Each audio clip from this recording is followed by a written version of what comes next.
Olá, aqui é Alessandro com vocês e eu estou trazendo agora as informações que eu prometi para vocês, ok? Então vamos lá. Alguns amigos vieram me perguntar, pô, por que que alguns relacionamentos afundam?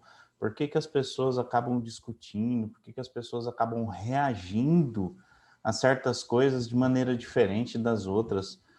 Deveria ser fácil se relacionar, deveria ser fácil a gente se entender, já que a gente se ama.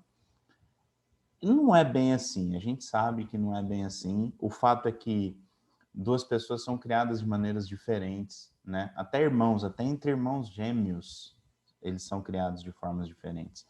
Então, cada pessoa ela vai ter uma programação mental e física para passar pela vida, ok? E aí eu gostaria de explicar para vocês todas as informações que eu juntei de maneira resumida, porque se eu fosse trazer a parte técnica, com todos os detalhes, a gente ficaria aqui por dias falando sobre isso, tá? E não é um intuito. Eu quero trazer algo que seja resumido, mas que seja simples de entender, tá bom? Então vamos lá. Eu perguntei se todo mundo sabe o que é traço de caráter. E algumas pessoas disseram que sim, outras disseram que não. Traço de caráter, segundo a psicanálise, ele pode ser definido como a programação mental e física que nós recebemos desde o momento da concepção até mais ou menos 5 anos de idade. Por que que eu falo mental e física? Tá? Eu sou analista corporal, além de ser treinador comportamental de casal, eu sou analista corporal e analista comportamental de inúmeras ferramentas. Então, eu fui juntando o que tinha de melhor em tudo isso, né? Para desenvolver um treinamento para que os casais pudessem se relacionar melhor e reconstruir ou fortalecer ou blindar mesmo o relacionamento que eles têm hoje, ok? Então, se a gente for pegar lá do tempo de Freud e depois do seu discípulo, digamos assim, Wilhelm Reich, e depois Alexander Lowen e outros, a gente vai entender que o traço de caráter ele é visível no comportamento, na fala, ele é visível no físico, no formato do corpo, né? Porque você vai ver pessoas que têm um formato mais magro, pessoas que são mais largas em cima e mais estreitas embaixo. Você vai ver pessoas que são redondinhas, você vai ver pessoas que são quadradinhas, e você vai ver pessoas que são um formato mais curvilíneo, ok? E isso tem uma razão, isso tem um porquê, e é isso que eu quero explicar para você, porque cada um desses formatos que eu expliquei aqui, resumidamente, se comporta, reage e age de maneira diferente, ok? Quer dizer que eu só sou isso se eu me identificar muito com um só daqueles que você vai falar. Significa que eu sou ele? Significa que você tem esse traço com mais evidência. Mas não significa que você seja somente ou que você tenha somente esse traço de caráter, tá bom? Então, com o tempo, eu vou trazendo todas essas informações para vocês e vocês vão construindo junto comigo, da melhor maneira possível, o perfil de vocês e o perfil aproximado das pessoas que vocês amam, ok? Então vamos lá. O traço de caráter é essa programação mental que a gente recebe desde a concepção até mais ou menos 5 anos de idade. Esse processo que molda o nosso corpo e a nossa mente, ele recebe o nome de mielinização. Tá? O que é isso? Mielinização é quando a mielina da medula espinhal vai ganhando ou recebendo uma capa de proteção, digamos assim. Como se fosse um fio e aquela capa que envolve ali o fio, a mielina seria isso. E esse processo ocorre desde a gestação, e aí começa a mielinização no cérebro, e ela vai descendo pela medula espinhal até ela chegar na região genital, tá bom? Então, esse processo ele acontece basicamente em 5 etapas, tá? Essas etapas, elas recebem nomes, tá? Então, assim, são 2 etapas da fase oral, 2 etapas da fase anal e 1 etapa da fase genital, tá? Isso eu vou explicar com mais detalhes conforme eu for trazendo cada um dos traços nos próximos dias, tá bom? Essa mielinização, conforme ela vai acontecendo, ela vai trazendo para o físico da gente controle e sensações. Então, você percebe que o bebê ele fica comprimido ali na barriga da mãe. Primeiro ele tem bastante espaço, depois conforme ele vai crescendo e chegando perto do parto, ele vai ficando comprimido, ele se aloca da melhor maneira possível, que, via de regra, é para acontecer ali o parto normal, tá? Esse processo de mielinização, depois que a criança sai ali da gestação e vem para a vida, ela começa a ter espasmos. Ela não tem controle dos bracinhos, ela não tem controle dos lábios. Então, conforme a mielina vai descendo na medula espinhal, é que ela vai ganhando esse tipo de controle, tá? Antes disso, não é controle, é só espasmos da musculação que está tentando ali fazer algum movimento, tá bom?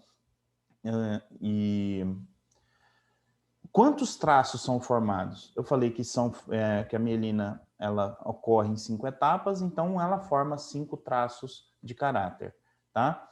A psicanálise ela fala que existem 5 traços. Freud, que foi a primeira pessoa a falar sobre isso, ele disse que na época tinham poucas patologias, né? E como a psicanálise era uma derivação, digamos assim, da medicina, ele resolveu utilizar nomes da medicina, tá? Então, às vezes, quando a gente fala sobre isso, as pessoas se assustam, né? Porque acham que são nomes e elas associam os nomes que elas escutam às patologias para que esses nomes foram criados. Então, o esquizoide é o primeiro traço, o oral é o segundo, psicopata é o terceiro, masoquista é o quarto e rígido é o quinto traço. Tá ok? Mas não tem nada a ver com a patologia, não é que a pessoa é aquilo que você vê nos cinemas, né? Ah, porque ele é um psicopata e sai matando todo mundo. Não é isso. É porque ele não tinha outro nome para dar e ele pegou o nome das doenças que se assemelhavam no seu comportamento mais pessoal. Então, assim, não tem nada a ver com assassinato, não tem nada a ver com sofrimento, de ficar ali se machucando, não tem nada a ver com isso, tá? Então, vamos lá. O que eu quero mais dizer para vocês aqui? O que faz com que um traço fique mais evidente do que o outro? Tá? Existe um gatilho que dispara isso. Então, por exemplo, uma pessoa que ela é muito magrinha, ela teve lá uma sensação de rejeição de quando ela estava no útero.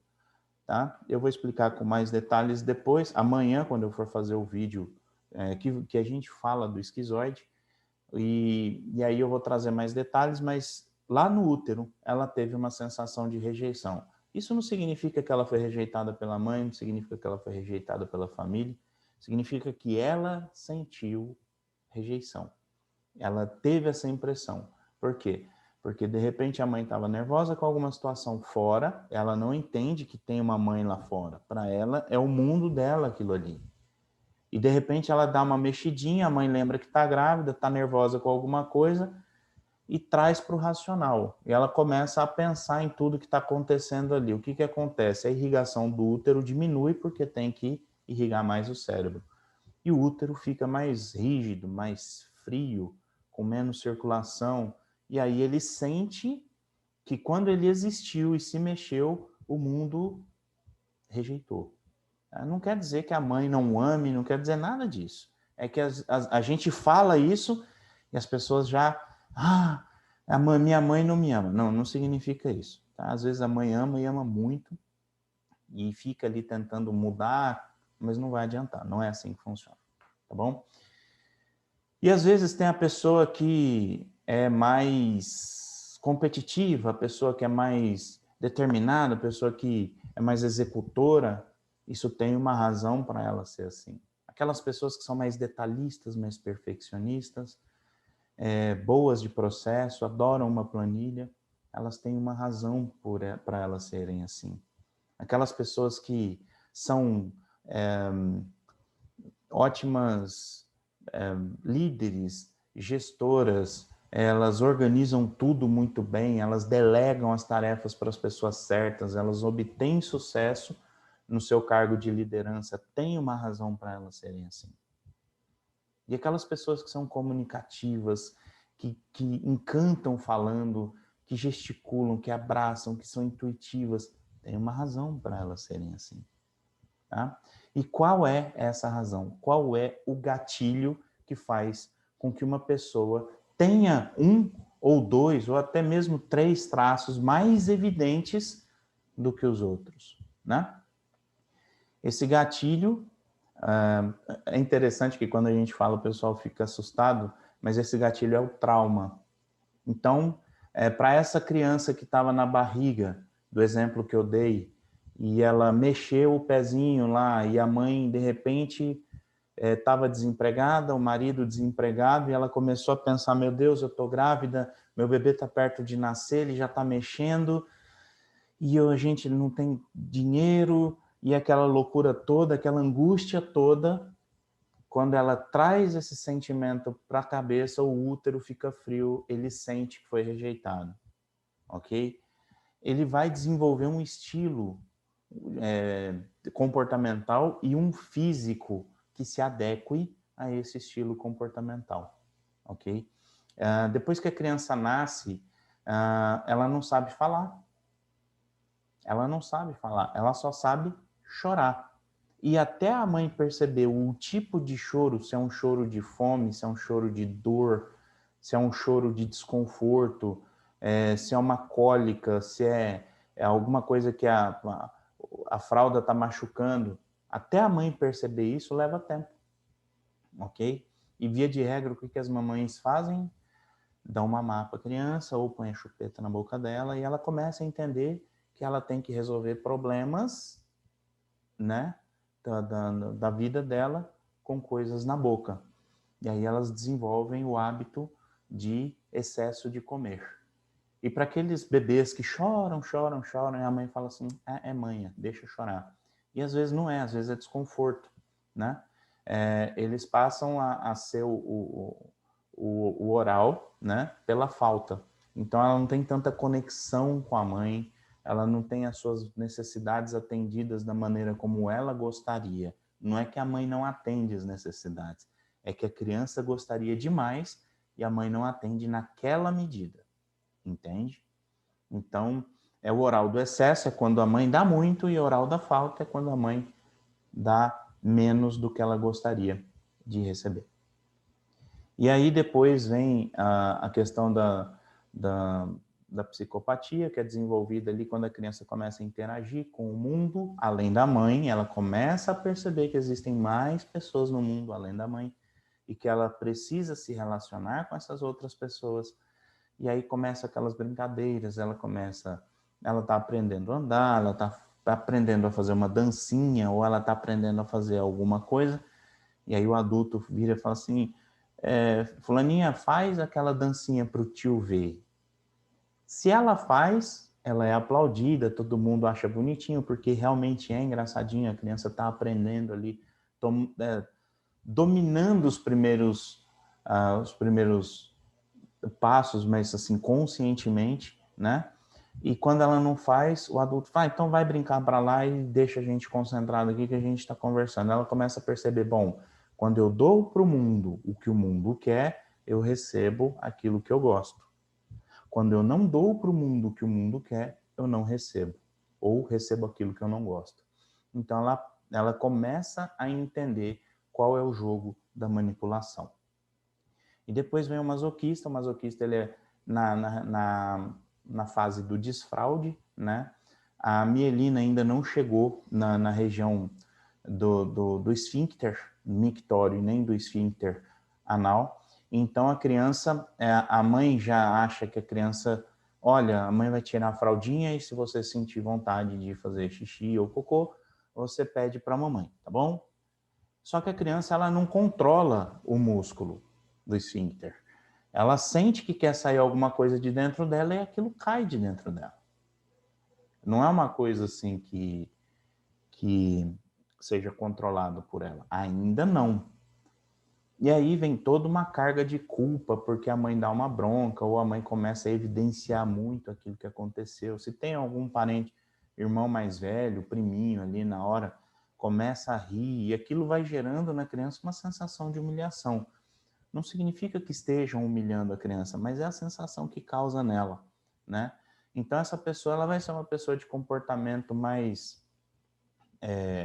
explosivo, quando acontecer uma explosão, porque ela suporta e pum, explode. Né? Parece uma panela de pressão. Ela vai armazenando até o momento que ela explode. Elas não falam muito delas, a não ser que elas conheçam ou confiem muito no interlocutor, entende? Então, esse tipo de coisa vai desenvolvendo comportamentos diferentes.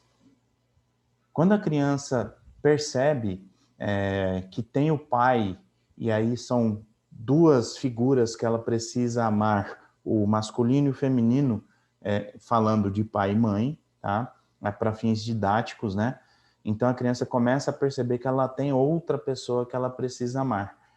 E o primeiro grande amor de uma menina é o pai. E o primeiro grande amor de um menino é a mãe. E aí a menina começa a competir com a mãe pela atenção do pai. Então o pai sai para trabalhar, a menina passa o dia ali com a mãe, brincando e tá tudo certo. De repente o pai chega em casa e a menina quer a atenção do pai, ela começa a disputar com a mãe, ela fica mais agressiva, ela começa a fazer coisas que ela não fez durante o dia e quase ninguém sabe o porquê. Mas que na verdade o primeiro grande amor dela chegou e ela quer atenção só para ela. E aí o pai dá atenção, faz tudo que brinca ali com ela, via de regra é assim que acontece. Só que na hora de dormir ela dorme sozinha e o pai vai dormir com a mãe, né? Existem outros relacionamentos que são mais digamos assim, menos saudáveis, né? Em que a mãe começa a usar a criança contra o pai, ou para chamar atenção, ou para desviar a atenção, ou para se proteger do sexo quando ela não está afim, e a criança entra no meio dessa energia do casal. Então ela deixa do papel de filho e passa a ser um papel de competidor. Isso evidencia ainda mais o traço de caráter rígido, tá? E tem nos homens e nas mulheres. Então, cada um desses traços, quando você está operando na energia desse traço, você se comporta de um jeito diferente, ok? Então, o trauma que você sofreu na sua infância vai evidenciar os traços que mais foram ali feridos por esses traumas, ok? Foram eles, desde a gestação até os 5 anos de idade, alguns especialistas falam em 6 ou 7 anos. Mas a maioria dos especialistas afirmam aproximadamente 5 anos de idade, tá? Então são esses traumas que vão determinar a maneira como a gente se comporta, a nossa programação mental e a nossa aparência física, tá? E isso é um dos motivos mais importantes. Eu não vou dizer que é o mais importante, mas eu vou dizer que é um dos mais importantes, tá? Que faz com que os relacionamentos implodam. Eles simplesmente viram ruínas. Por quê? Porque a pessoa... imagina uma pessoa que é carente, que adora contato físico, gosta de abraçar, de beijar, e gosta de estar junto, e gosta de falar sem parar, se casar com uma pessoa que é mais quieta, do mundo das ideias, criativa, que vive numa caverna mental que ela cria, e que ela não gosta de contato físico. Imagina quando isso acontece. Uma vai buscar atenção para suprir uma necessidade, mas acaba invadindo o espaço da outra. Isso gera conflito. Esse conflito vai gerando desgaste. Esse desgaste vai fazendo com que as pessoas queiram se afastar, e esse afastamento vai fazer com que o casamento imploda, ok? Então, durante todos os próximos dias, os próximos 5 dias, eu vou falar de cada um desses traços. E cada um dos traços eu vou fazer uma ligação com o outro. E aí a gente vai fazendo esses links de maneira que você possa aí identificar você e a pessoa que está aí do seu lado e que você ama tanto e que muitas vezes vocês não conseguem se entender, tá bom? Então vamos lá, vamos seguindo aqui. Quando você percebe que as coisas estão caminhando para isso que eu falei, um invadindo o espaço do outro, o outro se sentindo mal com isso, e vai ocorrendo esse afastamento, o relacionamento vai esfriando, o sexo vai acabando, e aí o desgaste chega, né? E quando você tenta corrigir, é na tentativa de corrigir, sem saber o que fazer, que você acaba de chutar o pau da barraca. E aí o negócio perde o rumo e os casamentos acabam se desfazendo, mesmo que as pessoas se amem muito, ok? E sabe por que isso acontece? Isso acontece porque as pessoas, elas não sabem por que elas pensam daquela forma, por que elas agem ou reagem daquela forma, tá? E se elas soubessem quais são os recursos e as dores que estão dentro dela de maneira clara, talvez ela conseguisse controlar tudo isso e evitar que o pior aconteça, tá?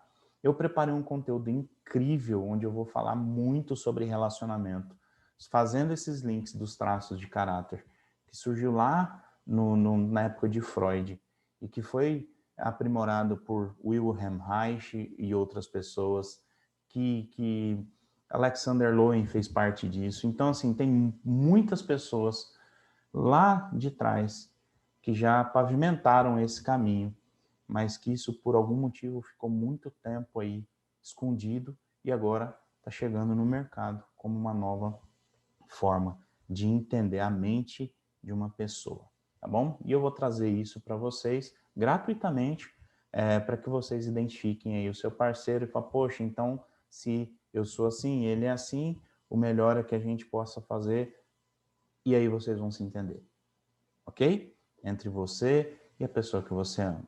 Tá? Então, durante os próximos dias eu vou trazer muita informação. Fiquem atentos aqui no meu Instagram. Fiquem atentos nos stories, que eu vou trazer muita coisa legal para vocês. Tá? Eu vou falar a época que eles são formados, como eles são formados, os traumas de cada um dos traços, as dores de cada um desses traços, os recursos de cada um desses traços, como cada um deles se relaciona, sobre a sexualidade de cada um desses traços, como eles lidam com o amor, como eles recebem e expressam o amor.